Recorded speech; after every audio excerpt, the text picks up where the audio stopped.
নমস্কার বন্ধুরা, আজকে একটা নতুন রেসিপি নিয়ে এসেছি সবার সামনে। তো এটা আমি ইউটিউব থেকে দেখেছি, তা নিজে ভাবলাম আমরা ট্রাই করি। আর সেটা ট্রাই করার জন্য আমি দুধ নিয়েছি, ডিম, পাউরুটি, চিনি এসব নিয়েছি। তো দেখা যাক হয় কি না। এখানে কত ml চিনি আছে? 120 ml। 120 ml চিনি আছে। চিনিটাকে আগে গ্রাইন্ড করব।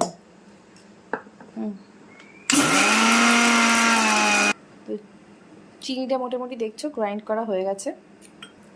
দুধের পরিমাণটা এখানে একটু কমিয়ে রাখা হলো। তাই এর মধ্যে আমি পাউরুটি টুকরো করে দিয়ে দেবো। কটা পাউরুটি ইউজ করছো? আমি দুটো। পাউরুটির সাইডটাও দিয়ে দিচ্ছ? হ্যাঁ হ্যাঁ হ্যাঁ, বেশি পোড়া এটা যেমন দেখছি, এটা বেশি পোড়া, এটা না দিলেই হবে।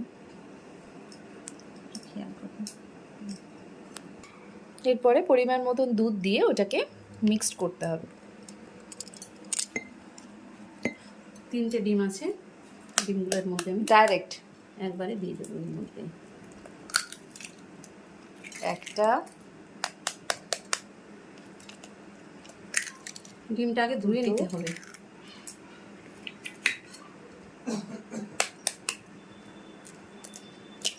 তিনটে ডিম।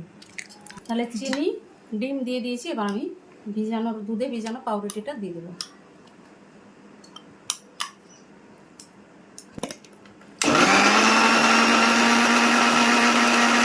ব্যাটারটা এখানে তৈরি হয়ে গেছে।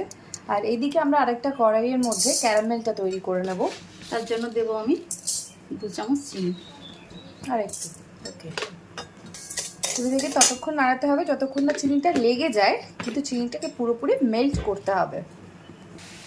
যাতে চিনিটা লেগে না যায় তার জন্য আপনারা অল্প একটু জলও দিয়ে দিতে পারেন। এরপরে কিন্তু অনবরত নাড়াতে হবে, এটা কিন্তু রেখে দিয়ে চলে যাওয়া যাবে না।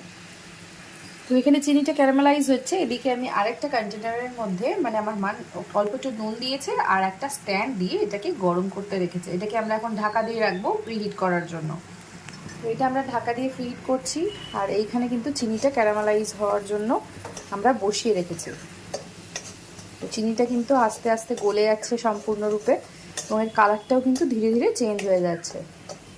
ভালো করে দেখতে পাচ্ছ চিনির কালারটা কিন্তু টোটালি চেঞ্জ হয়ে গেছে। অনবরত নাড়িয়ে যেতে হবে এই সময়।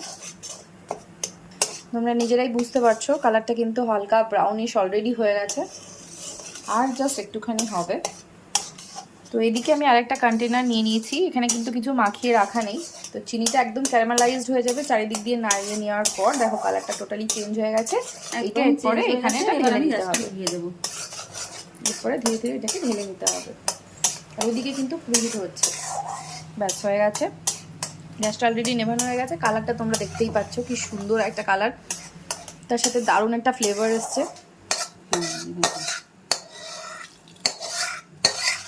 হয়ে গেল আমার ক্যারামেল তৈরি। বাটিটাকে ভালো করে চারদিকে লাগিয়ে নিলাম। এটা একটু ঠান্ডা হতে দিই। দেখতেই পাচ্ছ কত সুন্দর কালারটা এসছে। পুরো হয়ে গেছে, বাটিতে মিশে গেছে। এবার আমি যে পুডিংটা বানাবো এর ব্যাটারটা ঢেলে দিচ্ছি।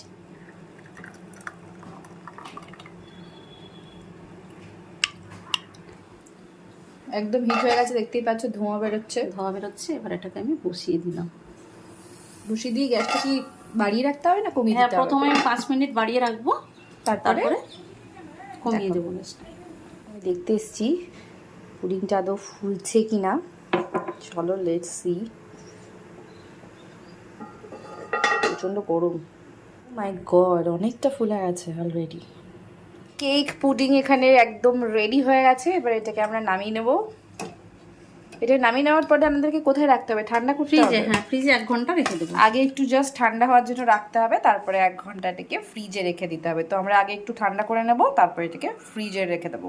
তো গাইস, ক্যারামেলাইজ পুডিংটা কেটে আমি রেডি করে দিয়েছি। দেখো কত সফট আর কত সুন্দর হয়েছে। এবার এটা একটু টেস্ট করে দেখা যাক যে কেমন হয়েছে। সত্যি দারুণ হয়েছে। ভালো হয়েছে, ভীষণ সুন্দর হয়েছে। তো খেয়ে দেখো, সত্যি খুব সুন্দর হয়েছে। আপনারা একবার বাড়িতে করে খেয়ে দেখবেন, আশা করি সবারই ভালো লাগবে। Love you all, bye bye. Thank you.